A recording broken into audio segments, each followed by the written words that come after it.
fans also, which is good. And that's what we need, because people, I know a lot of you guys at home that are listening, you want to hear the kind of behind-the-scenes stuff, what we can find out and what people say about their horses. And it's just like the lady from the first race that she had that Here's Popeye. Unfortunately, he made a break, but Annie Wilner Carr, she just loves her horse and just was right up by the fence when it was racing and was waving to him in the post parade and just absolutely loves him, and that's what's so great about this sport. We're going to take a quick break, and then we'll be back with race number 5.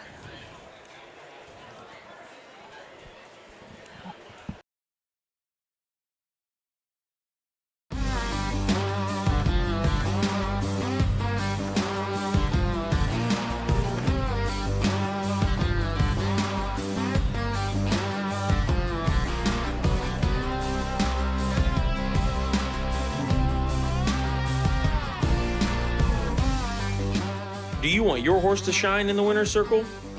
Feed Dak Oil. It makes a world of difference.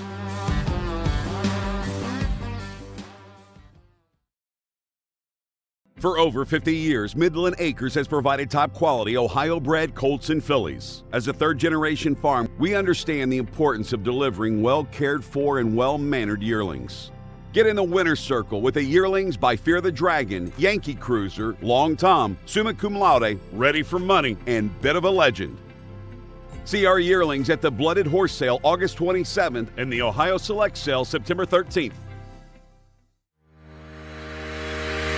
Own a little and love it a lot. The Stable.ca is an award-winning fractional ownership operation. Buy as little as 1% of a racehorse and experience 100% of the thrill. The Stable.ca makes ownership easy, accessible, and affordable. Communication and customer service are at the heart of everything we do. Get started at thestable.ca.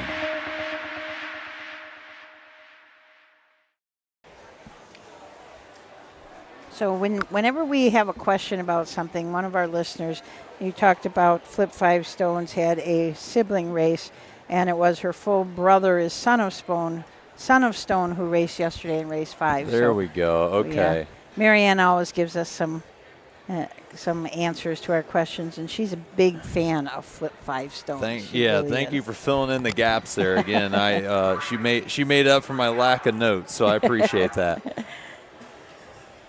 So there are 5 in this 3-year-old filly pace. A second of 2 divisions are going to go for a purse of $6,366. We'll talk a little bit about them before we get the post parade. Better Than a Million. Scott Cisco up for Kenneth Hurst. Kenneth also leases this Bit of a Legend filly.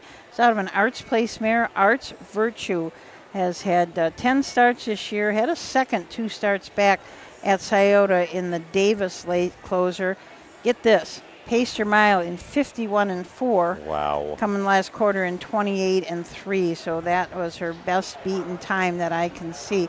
But this filly had a record as a 2-year-old of 52-4. So certainly has gotten just a little bit faster this year as a 3-year-old, which is very nice.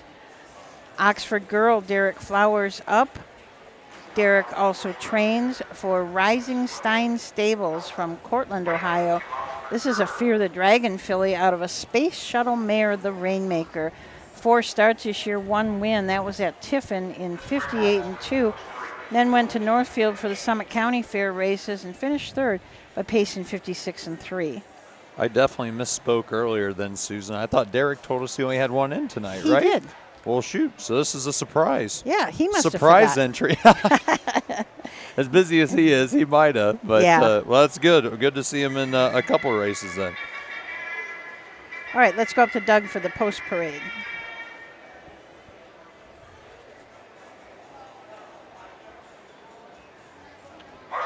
Back for the 5th race, second division 3-year-old filly pace, $6,366. Get a memory of Richard Butch Felber. Up field of 5, number 1 is Better Than a Million, the driver, Cisco. For 3, David Sweetie, Carl Newland drives. Jeff Neisinger driving to 4, She's a Legend. For 5, In the Sulky. Girl and Derry. When place show exacts a trifecta, they'll go to the gate in about 4 minutes. 4 minutes to post. No, I told him that.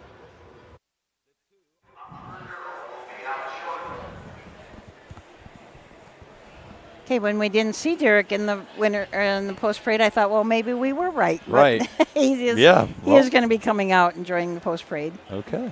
So well, good. Let's see, David Sweetie, Carl Newland up. Carl is also the trainer for Hartley Farms. Hartley Farms also bred this horse. It's a bit of a legend, and out of Sweetie Sue Cam, who's a Cam's Magic Trick.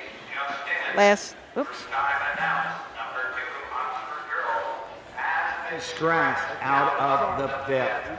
Number 2, Oxford Girl, is scratched in the 5th race. So now it makes sense. it's makes all sense. coming round, isn't it?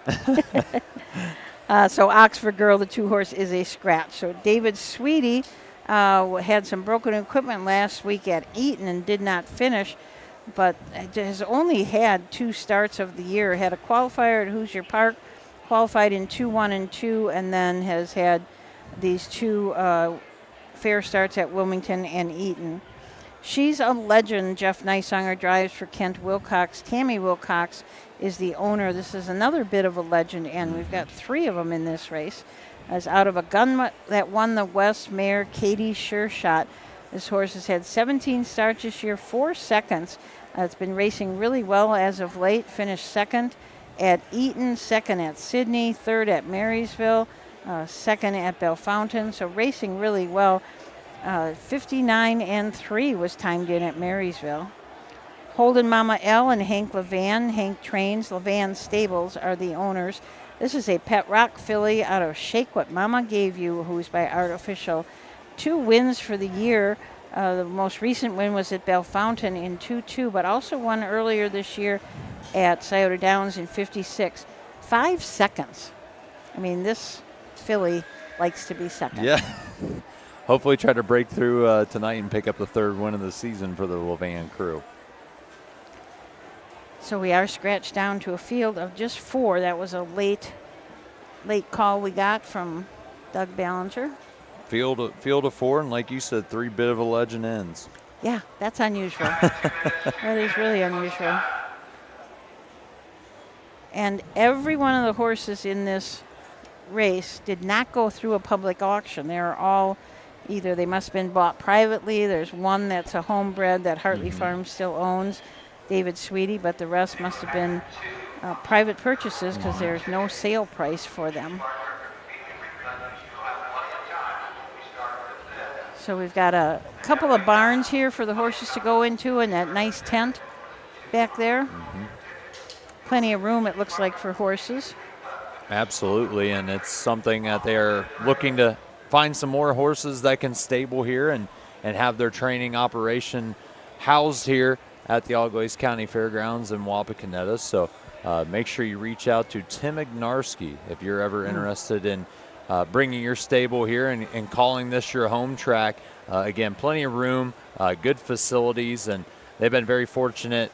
You know, they maintain the track really well to where you don't lose a whole lot of days in the winter, which is very good, combined with the fact that we've had some more mild winters here recently and not as much snowfall. So that's one great thing about it. And then location-wise, too, here at Wapakoneta, we are right at the 75-33 interchange at the fairgrounds. So I believe it's about an hour to get down to Dayton Raceway. Probably an hour and a half, I would say, to get to Miami Valley. Hour 35, hour 40 to get to Scioto, and I think it's about that same distance to get over to Hoosier Park, maybe right around an hour. Wow. I want to say maybe an hour 40, maybe just a little bit longer than that to Hoosier Park. But again, you can hit four really nice raceways within 2 hours here of Wapakoneta. That's a big plus. Absolutely. To not have to be on the road right as long. Yeah. So that's a really good thing. So yeah, it is a nice fairgrounds, and I mean you're pretty pretty empty in the infield. There's not a lot of stuff in the infield, so when you're breaking horses and everything here, it must be pretty nice. Absolutely. So that's one of the big advantages that they have here too, is all the open space that you can have to work around in the infield. I see the horses take another turn, and then I peek down there. We can just see the betting windows, and there is a line. So the betting guys must have called up and say, hey, give us another minute, take a turn, so that they can get some of that money through the windows. Because what did you say That's they good. bet last night? They said 11,000 went through the betting window here, which is, again, I'd be willing to say that's one of the bigger numbers that they've had out here in quite some time. So, and again, just a testament to the crowd that they brought in last night. Yep, lots of people here, lots of I always like it when people are hanging on the fence, because those are the ones that really want to watch those horses up close. Absolutely. Yeah, and when they start, you are close to them, really close. So definitely a nice crowd, and like we said, they've got a lot of people selling programs, selling some refreshments down there, popcorn. Betting windows are nice and close. You just don't want to be sitting up in the, what would it be, about the 34th row up or something like that. It's up pretty high. It feels like 34 for sure. It does, and it is straight up. It's really, if you took a tumble, you wouldn't stop till you got to the bottom. Yeah, you'd be on the track by the time you got done rolling, I think. So the horses are headed to the track, or to the gate, I'm sorry. The 2 is a scratch, so no 2 horse. So we've got 4 on the gate. Let's turn it over to Doug Ballinger. Philly Pacers for $6,366. Playing in memory of Richard Butch Felver. Field of 4. All lined up and ready for a start, and here they come. Off stride to 1, better than a million. And they're off. On the outside, Holden Mama L to the inside. She's a legend. David Sweetie comes out in third. Off stride, the 1, better than a million. As he races on over to the opening 8th, Holden Mama L. Hank Levan have cleared to the front. She's a legend. Now we'll get the 2-hole trip for Jeff Neisunger. 2 back to David Sweetie. Better than a million. Trails the field as they head up the backside for the first time. Holden Mama L. The 3-year-old babe, Philly but Pet Rock, looking for seasons win number 3. Leads the way. She's a legend. Follows closely in second. 4 back to David Sweetie. And way back is better than a million. They're by the opening quarter. They move into the turn. That opening split in 30 seconds. Around the turn to the 3/8 they pace. Whip the lead. Holden Mama L by a length. She's a legend is next in second. David Sweetie is third. Better than a million. Can see them all. Passing the stands first time they come to the half. It's Holden Mama L. She's a legend is next. Third David Sweetie. Better than a million is the trader. They're halfway home. Holden Mama L the leader by a length. She's a legend second. David Sweetie is third. Trailing a field. Better than a million. Past the half in a minute, and on to the 5/8 they go. With the lead, Holden Mama L. She's a legend second. David Sweetie is third. Better than a million still trails. Midpoint of the backside. The leader is Holden Mama L. She's a legend right there. Third is David Sweetie. Better than a million trails the field. They're into the far turn. They're by 3/4. And Holden Mama L has got every call. Hank Levan and Holden Mama L trying to take them all the way. She's a legend is next. David Sweetie third. Better than a million trails. 3/4, 1:30 and a 1/5. They come to the top of the stretch with an 1/8 of a mile to pace. And the leader is Holden Mama L. On the outside, here comes She's a Legend. But coming to the line, it's Holden Mama L. She's a Legend will finish second.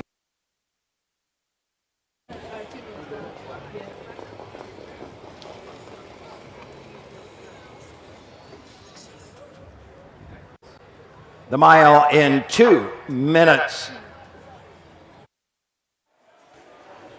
Very nice mile, 2 minutes for Holden Mama L. I thought Jeff Neisunger just sat right on her back the whole way and thought maybe he'd have enough to come home down the stretch, but not quite enough. But She's a Legend raced awfully well, too. About a perfectly rated mile there also. So splits of 30, 30, 30 and 1, 29 and 4. So pretty solid there as, again, Hank Levan picks up another winner here on the driving side and on the training side as well here at the Wapakoneta Fair Meet.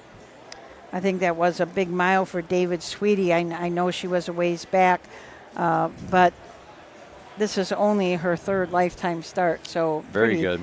It did not start as a 2-year-old and just 3 starts this year. She raced really pretty darn good. Absolutely. Better than a million. Unfortunately made a break early, but she caught up to David Sweetie then at the end. Nearly got up for third. Think about maybe a half a length between those two. Another nice crowd in the winner's circle. This race in memory of Richard Butch Felver. So a lot of memorial races tonight.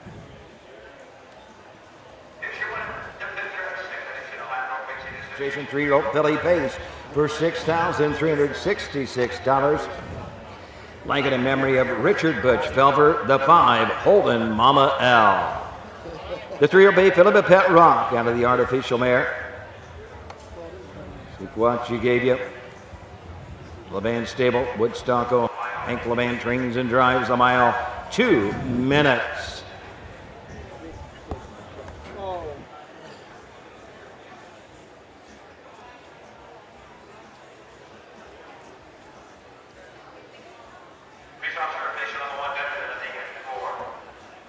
Third girl was scratched. The 3, David Sweetie 3. The 4, She's a Legend 2. The 5, Holden Mama L, the winner of the mile, 2 minutes, 30 seconds a minute, 1:30 and a fifth. 4 scratch, 3, 2, 1 on the bottom. 6th race next, field of 5, no changes. So as Doug said, no changes in the upcoming 6. 6 is the second of 2 divisions of the 3-year-old filly trot. We are all 3-year-olds tonight until we get to the Moonwalk Pace. And then our last race is a maiden or non-winners of 1,500 in 2024. So a couple of non-stakes races at the end of the night. Had a great finish with your races last night with the Signature Series Trot. So we'll see if we can duplicate that with the pace tonight. So we'll be back to take a look at the horses in race number 6 after these words. Volstead, Coach K Hanover, Slay, Ohio's top trotters stand at Dublin Valley Farms. Volstead's offspring include Sugar Instead, the 2023 Ohio 2-year-old Trotting Filly of the Year, and 2024 Ohio Sire Stakes winner Jurassic Hattie. Coach K Hanover, the son of world record holder Walner, and Slay, the son of Chapter 7, standing his first season at Dublin Valley Farms.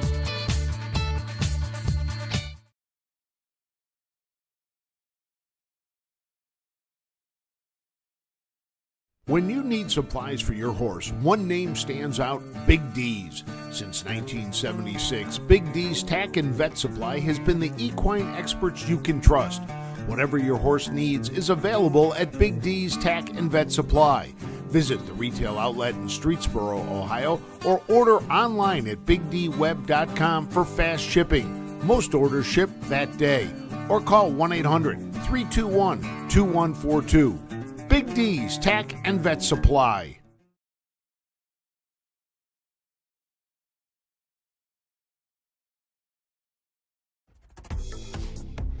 The future is bright in Ohio.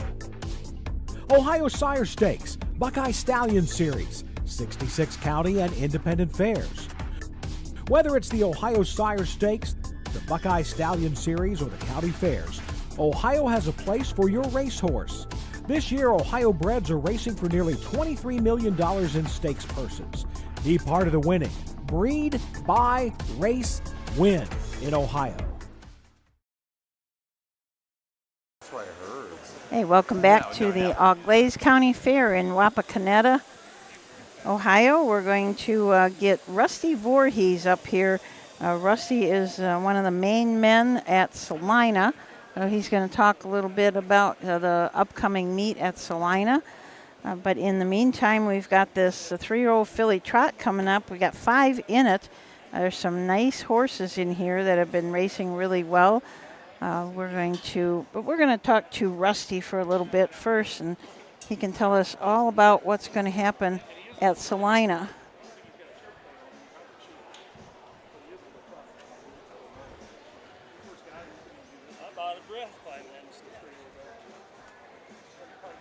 Getting the headset on Rusty.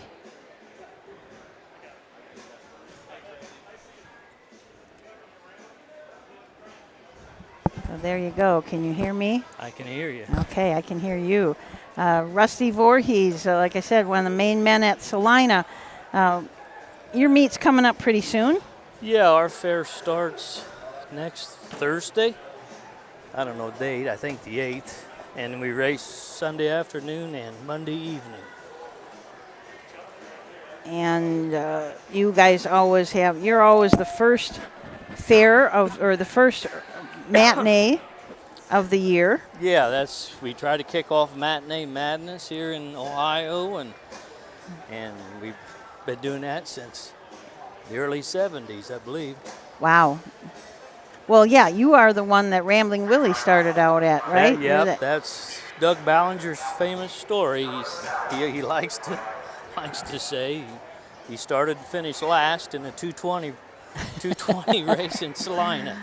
And look what he went on to do. That's exactly. So first impression didn't really hold true there. Right. Well, you've got something real special at your fairgrounds now that we always like to talk about. Tell us about that. What do you call it now? I guess the Sasquatch up front. Sasquatch, Yeah, I got the big 40-foot Sasquatch that they put in during the Eclipse Festival. They had a big kind of a shindig party, whatever you want to say there. A lot of campers, and they brought that. There's a company that comes during the fair, and they make carvings, and they usually auction those carvings off for good causes around the county, people, and on hard times or health issues or what have you, and they had that company come in and put that Sasquatch or whatever name, Big Monkey, I don't know. Yeah. I've heard a lot of things, but it's yeah, huge.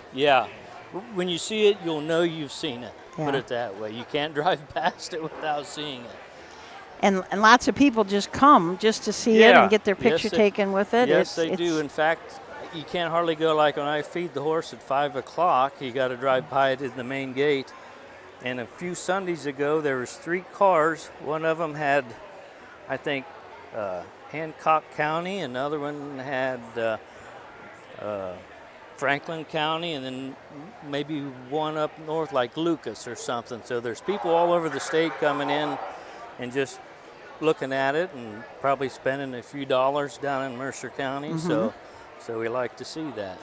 It's a good draw. If you just Google it, you'll see it. But you got to see it in person because it is absolutely amazing. Yep, like I said, once you go past the main gate, like to go back to the barn area, you got to go past the main gate. But you can't miss it. So let's join Doug for the post parade. The 6th race, 3-year-old filly trot, $6,212, second division. Wapak Canada blanket, number 1 first prize winner with Matthew Brown. Number 2, Zilla Zoo, Ed Greeno Jr. drives. Number 3 is Sheila's Joe Jasmine, driven by Jeff Nicesonger. The 4, Count With Me with Jay Weller. And number 5, Phyllis L, Hank Levan in her sulky. Win place show, Exacta, Quinella, trifecta. You have 3 minutes to put. Before we take a look at these horses, I want just to ask you a question. You've got some really nice purses for your signature series. You've got the Grand Lake Trot going for an estimated $6,000 purse, and the Grand Lakes Pace, which is the Trent Bates Memorial, going for an estimated $7,000. Those are some very nice purses for signature series races. Yeah, they get some donations, some corporate donations, and some families, like the Bates family, donates money to help, kick them up a little bit. And I guess the easiest way to put it, to get more horses in, you got to put some money up. So that's kind of the way that works. And if anybody that's races in this circuit, the OCRA, Salina would be a very good place to really consider coming, because I know they had some short fields there last year, and maybe come in there and snag a little more money than what you usually do. So. Well, last year there was only one division of 5 of the 8, so they were going from between 10,000, 11,000. Up to almost 12,000 they were going for. So that's a lot of last chunk of change. Last year we had the misfortune of this fair board only scheduled one day of racing in, and they were just afraid there'd be a mess of horses, and no one would want. They didn't want the crowd, so a lot of them didn't come and went to Troy. Troy, okay. Yeah, we go against Troy, and in fact, I won the 2-year-old colt trot going for 11,000, 3 horses in it.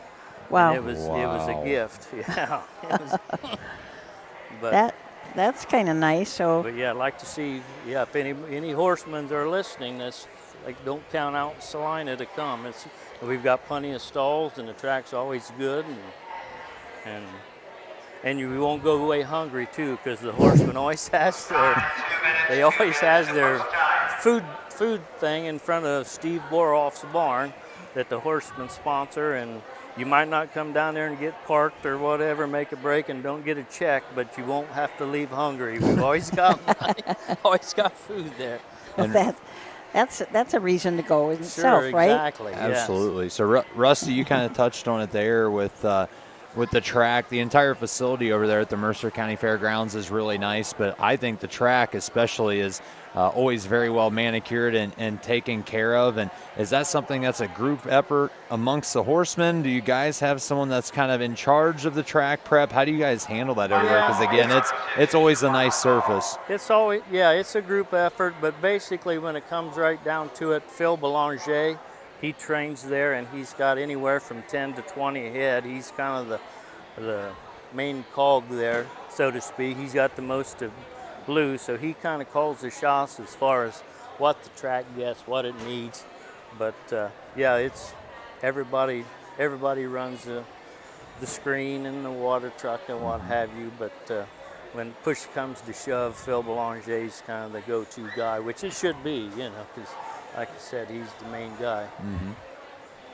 And you have room for more horsemen to ship in there? We do have. On the back side of me, there's a row of 8 stalls or 9 stalls and 2 tack rooms. It's set empty, most of it for a year or so, but now it's completely empty. I'd love to see a stable or 2 come in. But move into there. Yeah.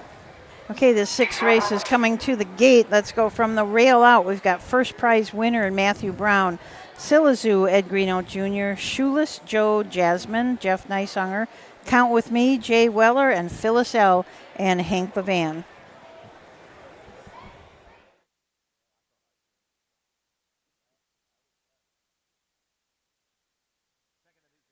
Phillies, here they come.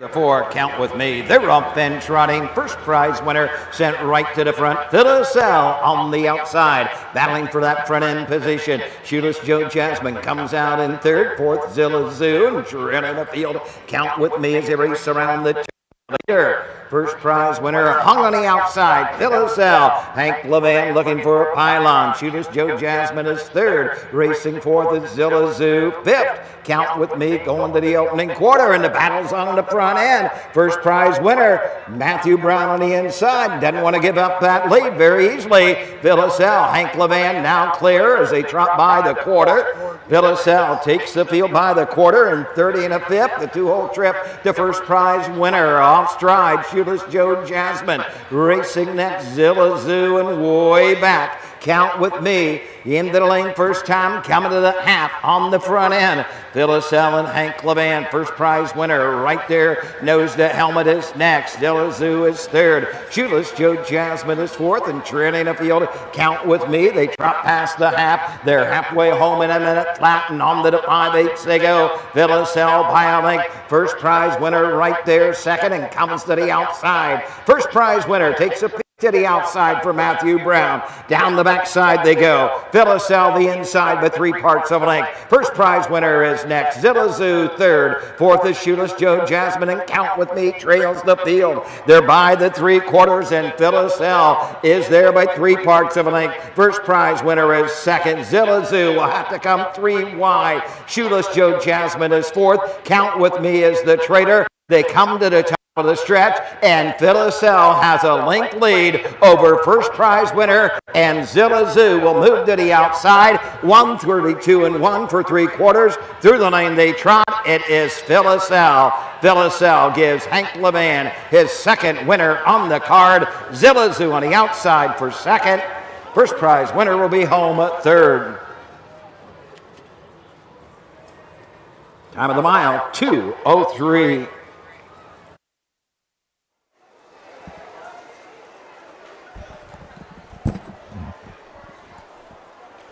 That mile in 2:03, Phyllis L. Back and forth battle for a little while. Took a lot of time for Phyllis L. and Hank Levan to finally cross over for the lead. Pretty much took the opening nearly 3/8 of the race to get there, and was worried if she was going to be able to hang on, but really battled strong after being hung out for that long early on in the mile. And a nice mile, 2:03. Because they did come a little bit of a slower last half. They went down the half in a minute and something, or a minute flat. Minute flat. Minute flat. Came home, came the back half in 1:03, final quarter 20. So Kevin Schmedelbusch says the statue is named Nelson at Salina. So That's a true statement. They had a contest, and it took us several weeks to do, but they like a process of elimination, and his name is Nelson. I don't know if it's after Nelson Rockefeller, or if he favors him or something, or what, but his name is Nelson. Okay, and here comes Phyllis L. and Hank Levan back to the winner's circle.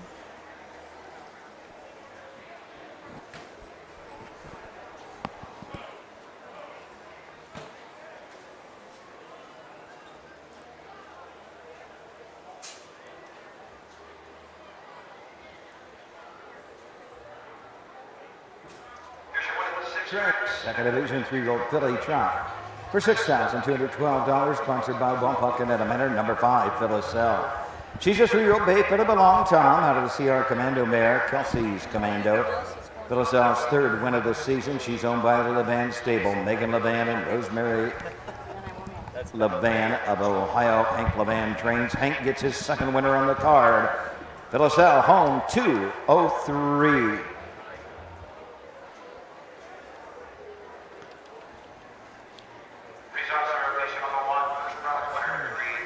Number 2, Zilla Zoo 2, the 3, Sheila's Joe Jasmine 4. 4 count with me 5, the 5, Phyllis L, the winner of the mile 2:03. 30 and a fifth, a minute 1:32.1, 3:24, 5, 1 on the bottom. 7th race, second division 3-year-old Colt Pace, $1,522.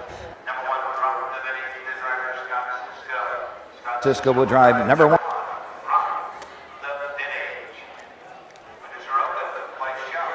Okay, so the one change that we have in the upcoming 7th, the one-horse Rock the Vintage, Scott Cisco will drive.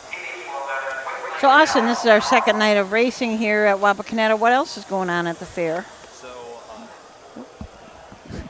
So after the second night of racing here on Wednesday, tomorrow night is probably the biggest grandstand event that they have here each and every year, and that is the Demolition Derby. Wow. So usually pulls in a good crowd and a good car count for that as well. So something where you have to get here extremely early to save your seat in the grandstands. Mm-hmm. Otherwise, it'll become standing room only for you. So that's tomorrow night out here. On Friday night, another attraction that's very popular in the grandstand too is the A-Bar Rodeo. So they'll actually set that up out here on the front stretch, get all the gates and stuff set up, and have a rodeo, and they make it a really good family-friendly event, and that brings out a good crowd here also. So that's one to look forward to.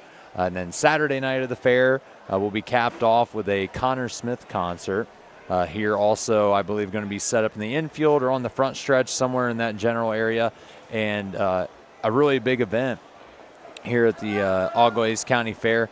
This is the first time that I can remember in my lifetime they brought a Nashville recording artist, an up-and-comer in the country music industry that'll come to perform here on Saturday night. So that's super exciting, and hopefully something a lot of folks in the Algois County and surrounding counties come out to support, because I would love to see Wapak and the Algois County Fair book more of those acts, especially some of the fairs in our area. When you go north to Allen County to Lima, they bring in some very high-level country artists to perform there each and every year. They had Brothers Osborne is going to be performing up there at the end of August, I believe it is. And then over at the Mercer County Fair, I'm trying to think, they have 38 Special over there, right, Rusty? I know one night 38 Special. That is Thursday night, their opening night. 38 Special and another kind of a 80s rock band. And then Friday night is their country. That's their big night. Ernest, yes, you're right. And someone else, but I know Ernest is the headliner, which I'm not familiar with that genre of music, but I guess he's an up-and-comer and pretty good musician. You could do nothing but go to fair to fair to fair all summer long, couldn't you? Oh, really? Yeah, absolutely. See so many acts and so many things in front of the grandstand. You guys have a neat grandstand. You got the main grandstand that's got a roof over it, but on either side there's like auxiliary grandstands, bleachers. Portable. Well, I guess these are probably not portable, but some other bleachers as well. So, again, plenty of seating for all the events they have out here at the Algois County Fair. Yeah. Makes it kind of fun. But we're going to take a quick break for some commercials, and then we'll be back with race number 7. At Ohio State's Galbraith Equine Center, our veterinary champions are here for your champions 24/7, 365 days a year. Our expert team of boarded surgeons, sports medicine and rehabilitation specialists, together with veterinary cardiologists, internal medicine, and ophthalmologists, make our hospital your best resource for all sport horse performance issues. The Ohio State Veterinary Medical Center's Galbraith Equine Hospital. Call us today at 614-292-6661. Cool Winds Farm in Lima, Ohio is a full-service standardbred breeding farm. Cool Winds stands the popular dancing Yankee, a 2-time world champion, along with 2019 jug winner Southwind Ozzy, a son of Some Beach Somewhere. Cool Winds also stands the royally bred $2 million earning Western Fame. Be sure to inspect the Cool Winds yearlings at the Ohio Selected Jug Sale at Pickaway on Friday, September 13th.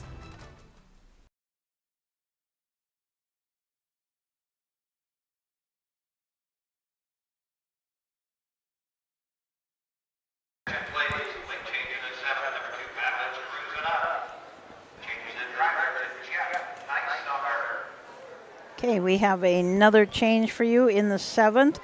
So as we told you before, Rock the Vintage will be driven by Scott Cisco. And the 2, Madeline's Cruising Up, Jeff Neisonger gets the drive. So as we're waiting for those horses to come out on the track, we'll tell you a little bit about them. Rock the Vintage. As we said, Scott Cisco's going to drive for Mike Paul Hamas. Newberry Stables and Mike Paul Hamas are the owners. This is a Western Vintage out of a Pet Rock mare, Miracle Rock. 9 starts this year, has not got any firsts or seconds, 1 third, and that was at Scioto, but been pacing some miles between 55 and 56 pretty regularly, so certainly has been racing well at Scioto Downs. And 1 lifetime win actually came out here at the Algois County Fair last year and set a lifetime mark in that one of 2:04. Okay, let's go to the post parade. $. American Legion post number 330, Wapak Canetta. These are the horse number 1, Rock the Vintage, the driver, Scott Cisco.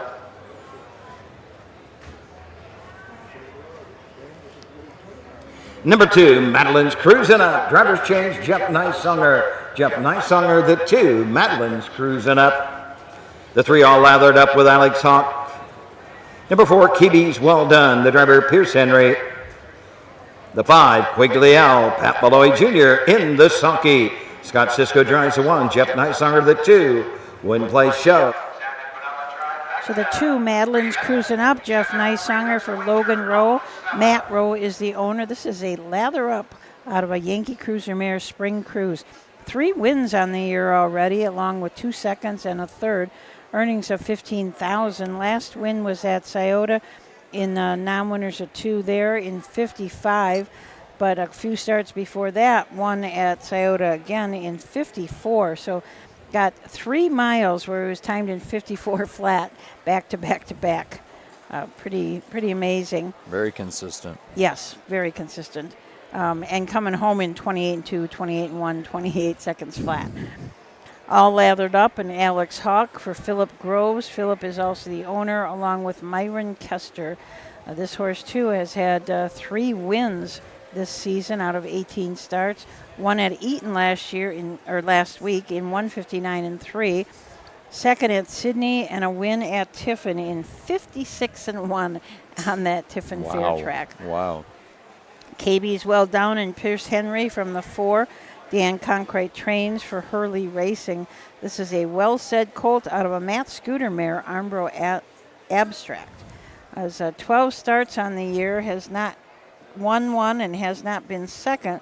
But again, one of those horses that's just been pacing really well at Scioto Downs, 55-3, 55-1, 54-2.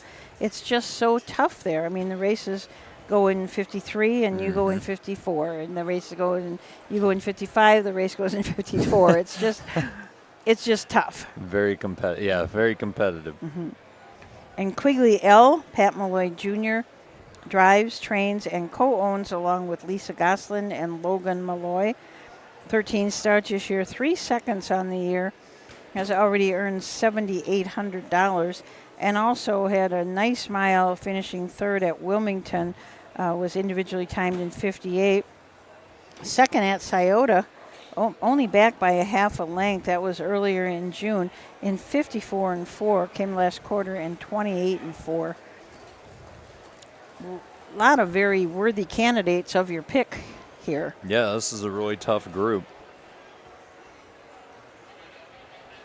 There is, like one of the other ones, we had a couple in there that had just had 1 start or just a couple of starts on the year, and you're always a little bit worried when you get in with a bunch. But this whole field is going to be fast. Absolutely, and especially we got some horses on the inside here that do have some really good gate speeds. So if you are starting in post 4 or 5, it will be a tough battle here. But again, expect this one to be a very competitive race in the second division of the OCRA 3-year-old colt pace. First division went in 59-4. I'm thinking we could go that faster. Absolutely, I think so. Talented field, so. Yeah. They are milling around on the backside, but they're taking a few turns again, I think, because the lines at the windows are pretty good. So we still have a lot of people here. I mean, it's getting a little bit late in the card, but the crowd has stayed pretty well. It's been a little bit more of a late arriving crowd than what there was last night, but now it's really grown and ballooned as the card has gone on, so that's good. Yeah, so far on the night, Jeff Nysonger and Hank Levan both with a driving double. Other races won by Charles Neff and Scott Sisko. On the training side of things, Mark Winters and Hank Levan also have a training double. Charles Neff, a training win, and also Mike Paul Hamus with one as well. It's nice when kind of spread it out a little bit. A lot Absolutely. of different trainers going home with some money. So the horses are headed to the gate. Don't forget we are at Xenia tonight. I don't know, some of you may be switching back and forth or got 2 devices going because they started at 6:30. Got Athens Friday and Saturday, Mansfield Sunday and Monday, Chillicothe Sunday, and then we go to Urbana for Monday, Tuesday, and Wednesday. So lots of racing coming up. Let's turn it over to Doug for the call of the 7th race, the 3-year-old colt pace. $. Sponsored by American Legion Post number 330. Has them all lined up and ready for a start, and here they come.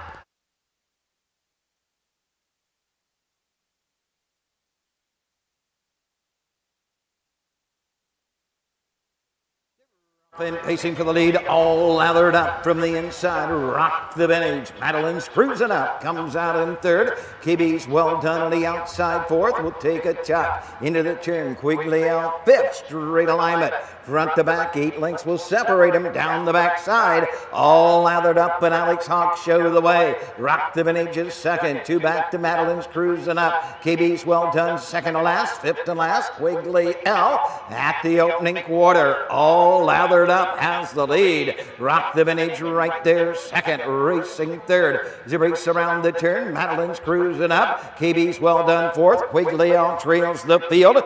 Opening panel in even 31 seconds, and all lathered up has a 2-length lead over Rock the Vintage as they come past this for the first time. Madeline's cruising up, races third. KB's well done fourth. Quigley L is fifth. On over to the half they come. They're under the line for the first time, and it's all lathered up. 3-year-old big-hearted son of a lather up, looking for his fourth of the season. Rock the Vintage sits the pocket. Third is Madeline's cruising up. KB's well done racing fourth. Quigley L trails the front half in 101 at the 5/8. The leader all lathered up. He's got every call. Rock the Vintage is second. Madeline's cruising up third. Quigley L out and on the move for Pat Malloy Jr. from fifth. Now fourth on the outside. KB's well done shuffled the last. Opening up now by 3. All lathered up by 4, by 5. Rock the Vintage is second. Madeline's cruising up is third. KB's well done battles back fourth. Quigley L trails 3/4, 131 and 1. Around the far turn, all lathered up by 7, now 8, 9 lengths. Rock the Vintage is second. Madeline's cruising up on the outside. No doubt about this. And all lathered up, showing his heels to the field. All lathered up, and Alex Hawk. Second to 2, Madeline's cruising up. Third to 1, Rock the Vintage. The mile 1:59.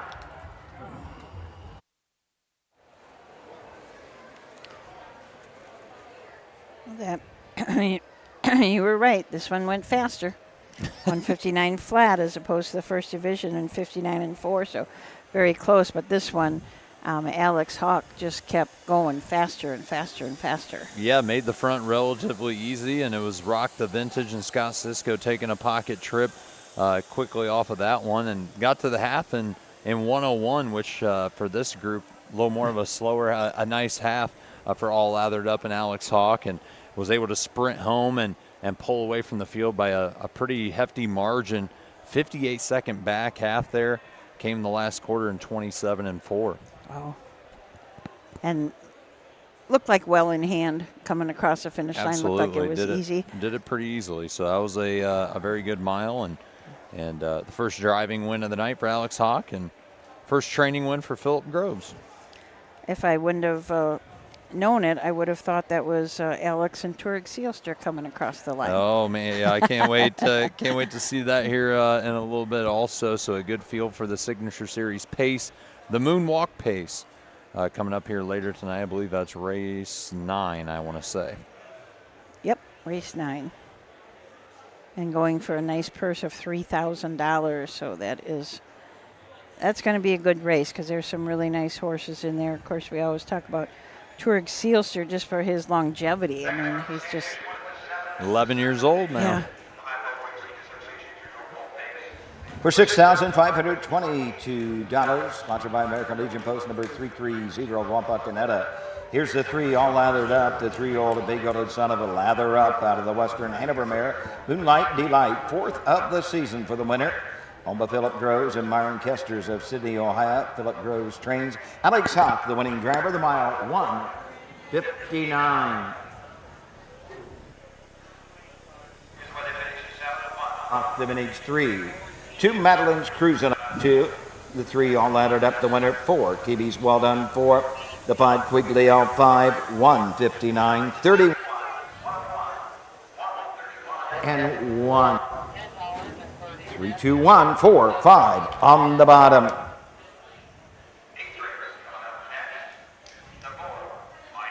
So we just had 4 kids walk all the way up to the very top of the grandstand. They are sitting in the last row, and every one of them had a blue a cup full of blue ices or something like that. Yeah. I think they just Very cool. went to the Kona ice truck down Yes. there, it looked like. But they wanted to watch from the very, very Oh top. my So they are gosh, up yeah, there, more power to them. I'm not going up that high. kind of hanging out with Jim Ashman up here from There we go. from the photo finish. He could use some company. We had 2 close ones back to back there, and now the last about 4 or 5 races have been pretty decisive and easily to call, I guess. Yeah, we need more close finishes so we can get Jim. Absolutely, keep him up on his and down. toes a little bit. That's Before, right. And especially before we go to break, Susan, something I wanted to bring up with you too is your guys' passport program. Yes. And contest that you're doing this year. So last night was the first I had heard of it. Again, first night back to the races in quite some time. Can you share, maybe if we do have some new listeners out there, or even the ones that are part of the contest, can you let them know what that's all about? Yeah, just those of you who have been part of it already, just keep coming up to the broadcast area. But it's not too late. There is still a lot of racing left. And some people that maybe went to the quarter in 28, they might not come home as well. So you got a chance to catch up. Make sure that you come up to wherever you see the camera and all the equipment.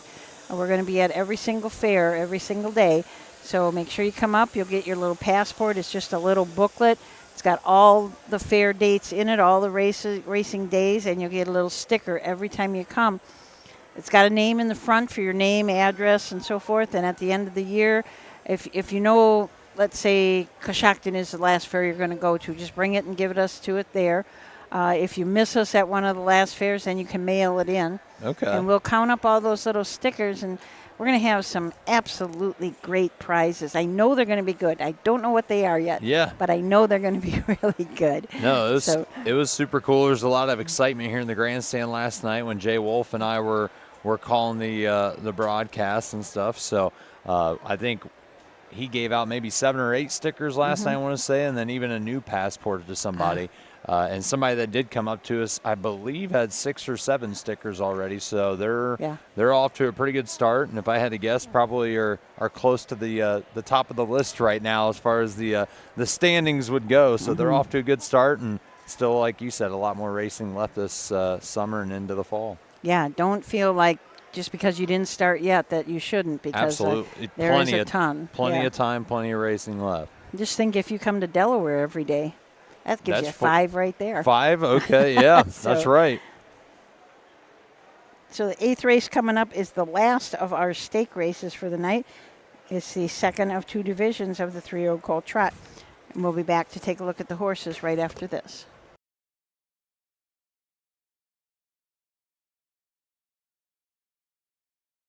The French had built a fort in 1748 along the river that they named Auglaize, which means of the clay. Since the receding of the last ice age, animals such as deer, elk, bison, mastodons had been coming to the area for the salt and the nutrients in the exposed clay laid down by the glacier. It was where the herds congregated in prime hunting ground for the Shawnee, which in turn attracted European settlers, as the river was the site of the first gristmill and sawmill in northwest Ohio. In 1825, construction of the 274-mile-long Miami and Erie Canal began as French, German, and Irish workers were paid 30 cents a day, plus a jigger of whiskey. A jig is equal to about 1.5-ounce shot, to clear the trees, dig the canal, and build the 105 locks that connected Toledo to Cincinnati. It was completed in 1845. The Grand Lake in St. Mary's is a 13,500-acre reservoir built for the canal. Although it's only 5 to 7 feet deep, at one time it was the largest man-made lake in the world. In 1848, Auglaize County was formed from parts of Allen and Mercer counties, and in 1863, the very first fair was held at Wapak. This track was enlarged to a speedy half-mile in 1886, and has been witnessing many quality harness races since. Hi, I'm Deangispy, and I want to tell you about the Ohio Colt Racing Association. There's 19 member fairs, and they sponsor the Partial Futurity in Greenville, Ohio. You need to race in the OCRA. Great racetracks, great people. Bring the kids and come out to the fair, and remember, fair time is fun time.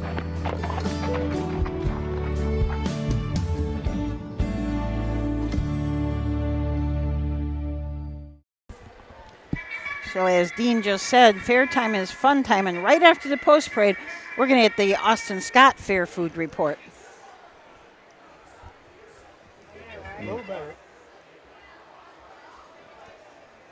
Are on the track for the 8th race. Second division 3-year-old colt trot for $6,323. Like by Big D's Tack and Vet Supply. Field of 5. Scott Cisco drives the 4. These are the horses number 1 Country Jet. Melvin Schmucker drives. Bo Brown, the 2. Please and thank you. Number 3, Poor Pop White with Alan Anderson. 4, My Name, Jeff Scott Cisco. Rounding out the field, the 5, A Line of Stone. Jeff Nicesonger in the Sonky. Win, play, show, exact Quinella trifecta. 3 minutes to post time. We shut out just 3 minutes. So before we talk about the horses, Austin, tell us what's great at the fair. Yes, I'm happy to talk about this. So we went over it a little bit last night. But again, as always at the fair, a lot of options, a lot of variety to work with. But there's only 2 that I really lean on heavily for the most part. I have a hard time branching out sometimes, Susan. It is hard for me. So I lean on Old Reliable a lot. The Pork Barn here on the south, pretty much it's the southmost or southernmost food vendor that's here. I always go there and get my sausage sandwich. That's kind of a Scott family tradition here at the fair, and I'm sure the tradition of a lot of families that come out here each year. But got my sausage sandwich last night before the races and got it tonight as well. So you double dipped. That's one of my favorites. And then my underrated spot that I feel like doesn't get enough love is the Mexican Grill. Which is actually just one food stand north of the Pork Barn here, and that's one that I've visited a ton over the years and always get my quesadilla from there. Always do a great job. And last weekend here in Wapakoneta was actually our Summer Moon Festival, where we'll celebrate the anniversary of Neil Armstrong walking on the moon and being first on the moon from Wapakoneta. So that was our big festival last weekend, and then fair this weekend. So I was at the Mexican Grill. They were parked uptown for all days of the Moon Fest last weekend, so I went there, I think, for dinner about 3 nights in a row, and then the first 2 nights I spent here at the Algois County Fair, I hit the Mexican Grill for my quesadilla there. So probably one of my more underrated spots right now. And we were just talking about our passport program here with the OHHA, and we just had a gentleman come up here to get his horseshoe stickers so he could get his passport stamped, so to speak, and get yet another visit under his belt as well. And as he kind of gives Susan a recap of some of the fairs and stuff that he's hit already. So what is that, maybe our second or third person we've had up here with our passport program tonight, I think? Yeah, but there was at least 4 that stopped me before I even got up into the grandstand. Oh, really? Yeah. Okay. Yeah. I didn't even see that. That's good. Yeah, so. It was a lot of this nice gentleman. Okay. He said, once I go to Salina, I'm keeping on going. So he's getting ready. He's good. Kind of working his way up. That's perfect. but that's a super cool program or contest, whatever you'd like to call it, I think. And it's cool to see all the fairs that people are making their way around to. Yeah. So, again, that's one of the coolest parts about doing this for sure. Just like last night, I learned where Nevada, Ohio was. Don't call it Nevada. It's spelled like Nevada. I called it Nevada, and Jay Wolf made sure to tell me it is Nevada. And I believe he told me up, I want to say maybe like north central Ohio, more so around Marion. I believe a small community around Marion. So I got my education on Nevada, Ohio last night. That's a spot I haven't been to yet. So never heard of that. Yeah, I'm gonna have to drive through there on the way to a fair one of these days. Yeah. When I'm in the Marion area. But okay, Nevada's good. But where's that pork top tent again? The pork barn is like the southernmost food vendor here, I would say. So right in front of the oh shoot! I wish I knew the building now. Yeah, the big barn here on the southern end. Yeah, but again, that's a Scott family tradition. And then the Mexican Grill is actually just one north of that. And I started going there probably about 3-4 years ago, every night before the harness races and getting a quesadilla, and have made it a tradition. And I was telling some of our listeners last weekend was our Summer Moon Festival here. Oh. where we celebrate the anniversary of Neil Armstrong, the first man on the moon, being from Wapakoneta. So I was at the Mexican Grill about 3 nights in a row there, and then 2 nights in a row here to start off the fair. So, well, if it's a good thing, why not, right? Absolutely, yeah. Like I said, I don't branch out much, but those are the 2 old reliables, I would say. So, Frank Frost, whenever you get back to Wapak, there you go. There's my 2 recommendations at the fair. That's they sound good. They both sound really good. So the horses are headed over to the gate. From the rail, we've got Country Jet and Melvin Schmucker. Please and Thank You and Bo Brown. Poor Pop Wyatt, Alan Anderson up. My Name Jeff, Scott Cisco, and on the outside in the 5-hole, A Line of Stone, Jeff Neisonger. A Line of Stone is coming off of a 5-win streak. Let's see what they can do. Here they come.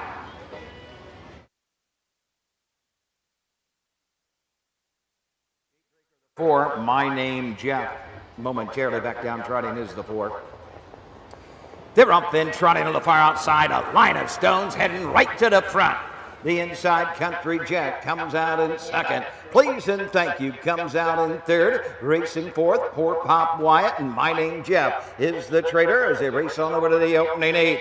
A Line of Stone, the leader by a length over Country Jet. 2 back to Please and Thank You. Then it is Poor Pop Wyatt. My Name Jeff is the traitor as they head up the backside for the first time. A Line of Stone, the leader for Neisonger. Country Jet, Melvin Schmucker sits the pocket second. Racing third, Please and Thank You and Bo Brown.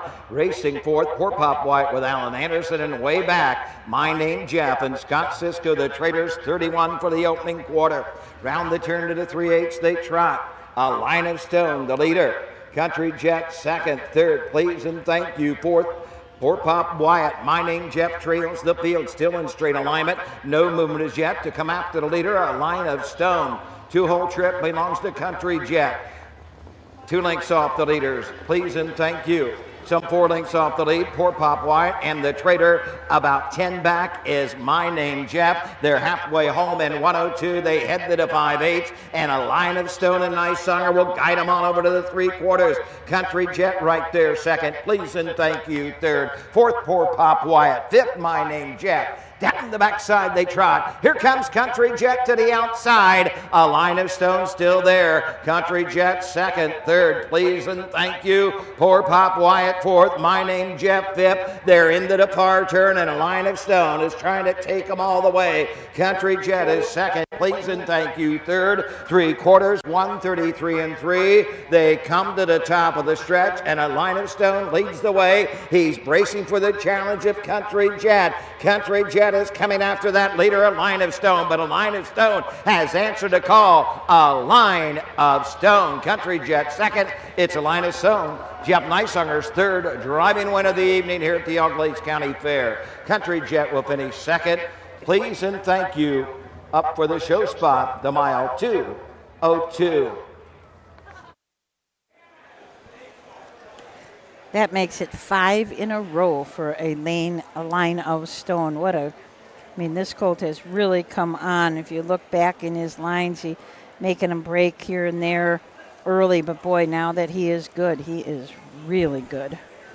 So that's also now a driving triple for Jeff Neisonger. All 3 of those on Mark Winter's trainees. So that's a very potent combination out here at any fair, but especially here tonight. Absolutely. At the Glades County Fair. A Line of Stone, and this horse owned by Harry Horowitz, who I believe is the owner of Lane of Stone, if I'm correct. So right. Again, this is actually a very, successful trio with Mark training, Harry owning, and Jeff Neisonger with the lines. So again, they've done a lot of positive things and damage to the rest of the field in their time together. And as you said, that was such a good combination last year in 2023 over the 2-day meet. That combination of Jeff Neisonger and Mark Winters won 6 races. Wow. So they're on track for that this time. Same performance, yep. Yeah. For $6,323, sponsored by Big D's Tack and Vet Supply. Number 5, A Line of Stone. The 3-year-old bay originally by Lane of Stone out of the Muscle Massey mare missed the line. Harry Horowitz, Brooklyn, New York owns. Mark Winters gets his second stringing win of the evening. Jeff Neisanger, the winning driver, Jeff's third winner of the evening. A line of stone home in 2:02. Final half in a minute. Big D's Tack and Vet Supply blanket. 23541, Paul. Reserve One Country Jack 2. 2 please and thank you 3. The 3 Poor Pop Wyatt 5. 4 My Name Jeff 4. The 5 A Line of Stone the winner. 31 for the quarter, the half 102, 3 quarters 133 and 3. The time 2:02. Top down 2, 3, 5, 4, 1 on the bottom.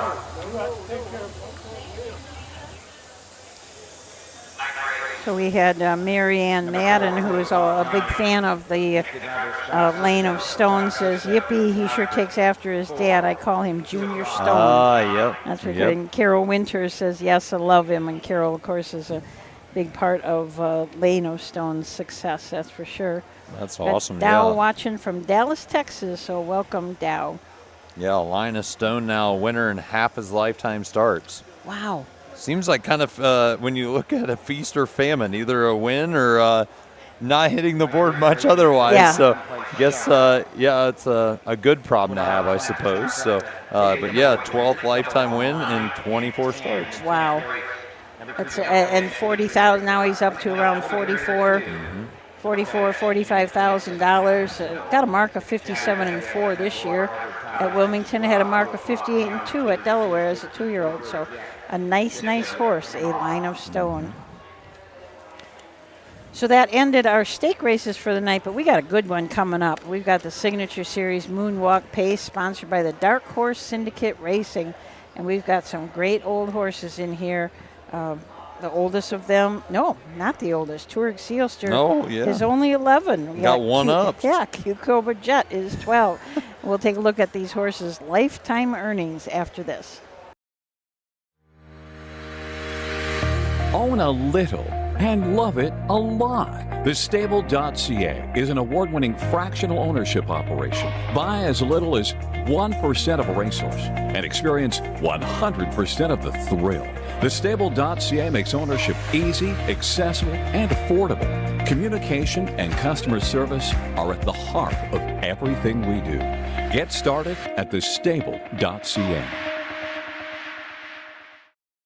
Volstead, Coach K Hanover, Slay, Ohio's top trotters stand at Dublin Valley Farms.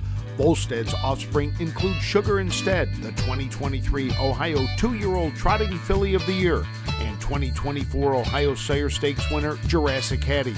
Coach K Hanover, the son of world record holder Walner, and Slay, the son of Chapter 7, standing his first season at Dublin Valley Farms.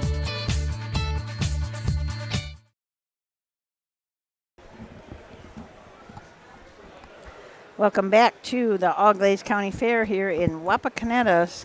Austin Scott, Matt Clark, and myself, we got 2 more races for you, the Signature Series, and then we're going to our final race of the night is a maiden with only 3 in it. But this race is a good one. We've got McChatty with Cody Greeno. This is a 4-year-old Macardo mare. She's had 44 lifetime starts, earnings of $43,000 plus, and a mark this year of 55-2 at Miami Valley. I think I'm sitting on your cord. I didn't mean to do that. My fault. WF Eeyore and Jeff Neisanger from the 2-hole. This is a 7-year-old Rockin' Amadeus, trained and owned by Eddie Poling and also owned by Jeff Materney. This horse has 119 lifetime starts, 17 wins, 26 seconds, and almost $180,000 in earnings. A mark as a 4-year-old of 150-2, taken at the Lexington Red Mile. And kind of a random, obscure story for you, Susan. So WF Eeyore actually was a part of one of my favorite calls that Doug Ballinger has ever given at the, I want to say it was at the Sydney Fair, so the Shelby County Fair, back in, I want to say it was 2020. So that would have made WF Eeyore a 3-year-old at that time. And Jack Daly was driving, and I remembered he came up, I believe it was, and circled the field and got up by, I mean, just not even a nose, probably closer than that even for the win. And again, it was like the most worked up I've ever seen Doug on the call of a race. And I can remember when I got home that night, you guys were broadcasting that, and we covered that. And I've watched that race at least a dozen times probably since that day. So if the connections of WF Eeyore are watching, and again, I believe Eddie Poling has been owner-trainer of this horse for its lifetime, if I remember correctly. Maybe Eddie remembers that race also. I'm talking about at Sydney as a 3-year-old with, again, Jack Daly in the bike that day. Isn't it? It's so neat that just sticks with you. Oh, it seriously did. Like I said, if there's a way to go back and watch that broadcast and listen to Doug again, it was it honestly makes the hair on my arms stand up now just thinking about it. So it was super cool. And a cool thing for Doug to know too. I mean, not only WF Eeyore's connections, but Doug to know that how much you enjoyed that call. I'm sure with the 9 million races Doug has done, he probably remembers that one day at Sydney, a 3-year-old colt stake down there. But knowing Doug, actually, he probably does remember everything. He probably remembers the fractions of that one still, for gosh sake. So yeah. But sorry, Susan, didn't mean to cut you off. But WF Eeyore gives me some great memories. That's neat. That's really neat. Advertised as well, and Pat Malloy from the 3 Pat trains and also owns, along with Lisa Goslin and Logan Malloy. This is just a 4-year-old, well said. So he's only had 42 lifetime starts, 2 wins. The fastest win is 52-1 as a 3-year-old at Dayton. 2 O'Clock Johnny and Jeff Nysonger. This is an 8-year-old Big Bad John horse, trained by Mark Laffin and owned by Randall Bond and Mark Laffin. This horse has had 209 starts, 25 wins, 23 seconds, 29 thirds, $250,000, so over $250,000. And a mark just last year as a 7-year-old of 52-1. Dark Horse Syndicate Racing, a field of 6. Scott Cisco will drive the 4, 2 O'Clock Johnny. Number 1, McChatty, driven by Cody Greeno. Number 2, WFER, the driver, Jeff Nysonger. The 3, advertised as well, Pat Malloy Jr. Number 4, 2 O'Clock Johnny, the driver, Scott Cisco. 5, Turek Seelster, Alex Hawk drives. Number 6, Q Cobra Jet, Hank LeVan in the sulky. Win place show, Exacta Quinella trifecta.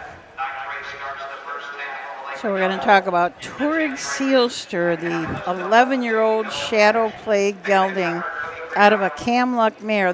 We go back to some old breeding here, but this horse has had 295 lifetime starts, 47 wins. You could paper a whole room with his win photos, couldn't you? 46 seconds, 42 thirds, so very, very consistent. Mm-hmm. I mean, that's almost 150 of his, so that's almost half of his lifetime starts, first, seconds, or thirds. Earnings of $375,000 plus, and took a mark as a 5-year-old of 150-4. And this year at Bucyrus, he won there in 156-2. Q Cobra Jet and Hank LeVan will start from the second tier. This is a 12-year-old Joyce Werner owns. It's a Jeremy's Jet. 152 lifetime starts, 12 wins, 16 seconds, 16 thirds, 89,000, and a mark 6 years ago as a 6-year-old of 151-4. So these are some nice horses. A little bit with the 1, 2, 4-year-olds. And a little bit younger almost than we're used to. Right. You know, we're used to seeing a lot older horses in here, but we do have, of course, Turek Seelster and Q Cobra Jet, who are 11 and 12 years old, respectively. Yeah, the discrepancy on age is funny because, you got 2 horses in here making their 45th and 43rd lifetime starts, and then the next closest, 119th lifetime start. So a big spread there, but again, definitely one of my favorite events of the year here, the Moonwalk Pace. And what a great thing to have a horse that can last this long. Oh my gosh, you know, right? Like these two, the 11 and 12-year-old. I mean, to be able to keep them going and to keep them, and they love to race. It's just that the horse like this, they love to race. I'm sitting here right now trying to think, who is Shadow Play sired by? I know we're getting back into some old breeding now, but I don't know why I can't remember that now. Maybe one of our viewers, maybe that's a trivia question for you if you're out there watching. Who is Shadow Play sired by? So feel free to drop us a comment here if you're following the live stream and let us know, because it's a head scratcher for me right now, and I'm trying to rack my brain to remember. Marianne just asked, does anybody know what that little cap is that Turig Sealster is wearing? I did not notice that. He's probably got maybe he's got an ear hood on. I was going to say Phil Groves just walked back out of the backstretch fence and was out there on the track with Turig Sealster, so making some kind of adjustment or fixing something back there. So a good eye by one of our viewers.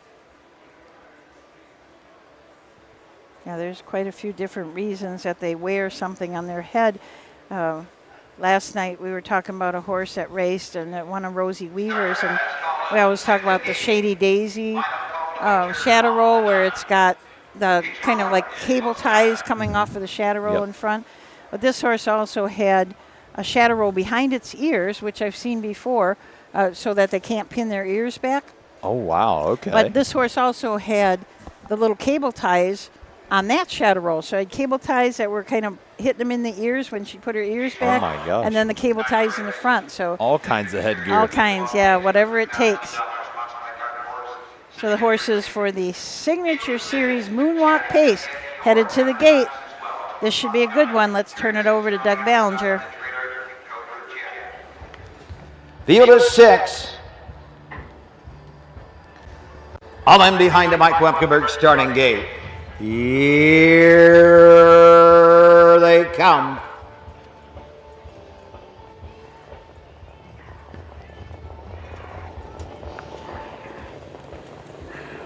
They're up and pacing on the far outside. Turig Sealster, WFVR between horses. McChatty on the inside. Q Cobra Jet comes out in fourth as they race into the turn, advertised as well. Trailing the field as they head down the backside.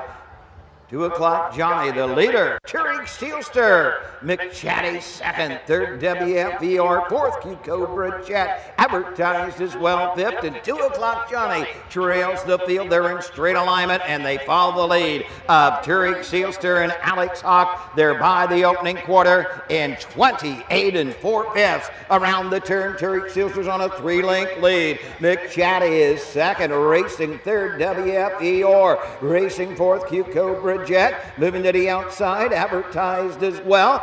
Trailing the field, 2 o'clock, Johnny, on over to the half they come. Turig Sealster has the lead and has it by 2. McChatty is second. WFVR takes a peek to the outside, advertised as well, flushes that cover, and will pick up the cover of WFVR. Q Cobra Jet fifth. Sixth is 2 o'clock, Johnny, 58 2 for the half, and on the backside they go. The leader, Turig Sealster, by a length. WFVR is second. Third, McChatty, advertised as well. The outside fourth, racing fifth, and moving up, 2 o'clock, Johnny. Q Cobra Jet trails. They're into the far turn. The leader, Turig Sealster, WFVR is coming after that leader on the outside. Advertised as well, third. 3/4, 128 4 around the far turn. Turig Sealster still there. WFVR can't clear. Advertised as well, third on the outside. 2 o'clock, Johnny. Down the stretch they come in the moonwalk pace. Gonna go get to wire. Turig Sealster, but closing late. WFVR! WFVR! Turig Sealster may have got there just in time. Be a photo for win between the 5, Turig Sealster, and the 2, WFVR, the mile, 1:57 2. Oh, my goodness. WFER has a thrill for the dramatics, Susan. There we go. Talked about that race at Sydney from 4 years ago, and tonight almost pulled off one very similar. Oh, my goodness. What a race. It was really great, and another great call by Doug. Oh, my, I know. God, I love Doug. I love Doug. That was an incredibly gutty performance from Turig Sealster, too. Yeah. It was Alex Hawk had him all fired off to get off to the gate, and it looked like there was some close quarter racing there in the opening turn with him and WFER trying to get to the lead also. And Alex, again, had They are saying, yeah, Torg Seelster did hold on over WF Eeyore there that was charging up the inside. But, again, Alex had Torg Seelster all fired up. Again, they hustled to the quarter in 28-4, and Alex was trying like heck to get a hold of Torg Seelster coming to the half and try to rein him in just a little bit. They raced down to the half and 58-2, so an extremely fast half here. But, again, even with that considered and all the pressure put on by WF Eeyore, there we go. Okay, we talked about some of the close quarter racing there in the opening turn. Again, it got a little close to the point here where I got a little nervous, and I think I kicked the bleachers in front of me and about knocked Susan over in the process. So, yeah, I figured I'm not surprised. I guess they are taking a look back at that now. So they are calling Jeff Neisanger and Alex Hawk to the starter. So they will go over there, and then they will get on the radio and talk to the presiding judge, who is here in the middle of the track. So see what they both have to say. It's just the customary thing to do, to talk to the drivers who are in the inquiry. Absolutely. One thing too, while we're talking about the judges stand. The person that's responsible for getting me here to the harness races for the very first time, Brandon Miller, that I've been longtime friends with now for well over a decade. He actually just spent his first night up in the judges stand shadow judging, something he's considering doing. So he was there for the first half of the card and has now since come over to the grandstand side just to spectate. But I know, a lot of your guys' broadcasts, you guys talk about bringing some new blood to the sport, and Brandon is certainly doing that again now, interested in the judging side of things. And actually him and his dad just got in with the fractional ownership group, the Dark Horse Racing Syndicate, who sponsored this race too here tonight. So again, that's a young man that's really, I don't know what you want to say, invested in the sport in all sorts of ways, as a spectator, as a fractional owner, and now also thinking about getting into the judging stand also. So that is so. There are so many jobs available in this business. We always just think of the trainers and drivers on the track, the caretakers. Oh, there's so much more. Yeah, so much more. So much more. Okay, I think they are still talking to the judges. Yeah, that's what it looks like. I can see Jeff Neisanger back there right now on the backside, and Alex Hawk and Torg Seelster still walking back there as well as they look over things and review the call here. But it looks like they've got WF Eeyore out of his race bike, but they are just walking him around back there too. Just in case. In case he has to come back to the winner's circle. So we're kind of at a standstill right now. Who's going to come back? But we don't want to leave you hanging, so we're not going to go anyplace. Here we go. Absolutely. We have to. But talking about careers, I mean, just like so many different things in the racehorse industry, not just harness racing, but also thoroughbreds. And we have a great book. If you have any kids that are looking, what are they going to do with their future? Maybe they're in high school. What are they going to do? Call us at the OHHA office. We've got a Careers in Racing book that we will send out to you, and it's just a fantastic book.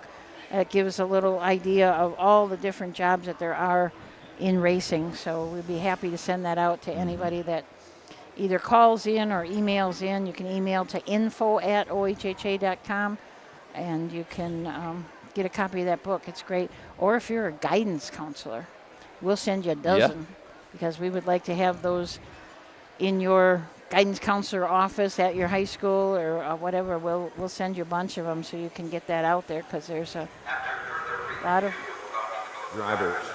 Number 5, Torg Seelster did interfere with the 2 WF Eeyore in the opening turn. Finished first, will place second. The 2 WF Eeyore finished second. Place the winner.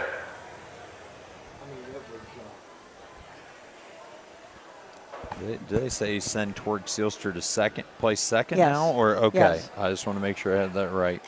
I think probably because those two were alone. They weren't lapped on by anybody else. Right. So so WF Eeyore and Jeff Neisanger will be headed back to the winner's Heading circle. to the winner's circle. Like I said, 4 years and 1 week after that race we talked about beforehand. So that's pretty funny. But very cool again for Eddie Poling, who trains and co-owns. And here's the rundown. 6. First the 2, WF Eeyore. Second the 5, Touring Sealster. Third the 6, Q Cobra Jet. 2, 5, 6. The 5, Touring Sealster finished first, place second. The 2, WF Eeyore finished second, placed first. And this is actually a really important win and showing for WF or my fault. We'll talk more here after we go through the winner's circle festivities. $3,000 Dark Horse Syndicate Racing Blanket. Here's the 2, WF Eeyore. 7-year-old bay-goated son of a Rockin' Amadeus out of Blissful Hallmare, Blissful Dreamer. Eddie Pauling, a partnership with Jeff Matarini of St. John's, Florida owned. Eddie Pauling trains. Jeff Nysonger gets a grand slam, his 4th winning drive of the evening. WF Eeyore and Jeff Nysonger home, 157-2. Dark Horse Syndicate Racing Blanket goes to the 2, WF Eeyore. Driver Jeff Nysonger as they take the 2024 Moonwalk Pace.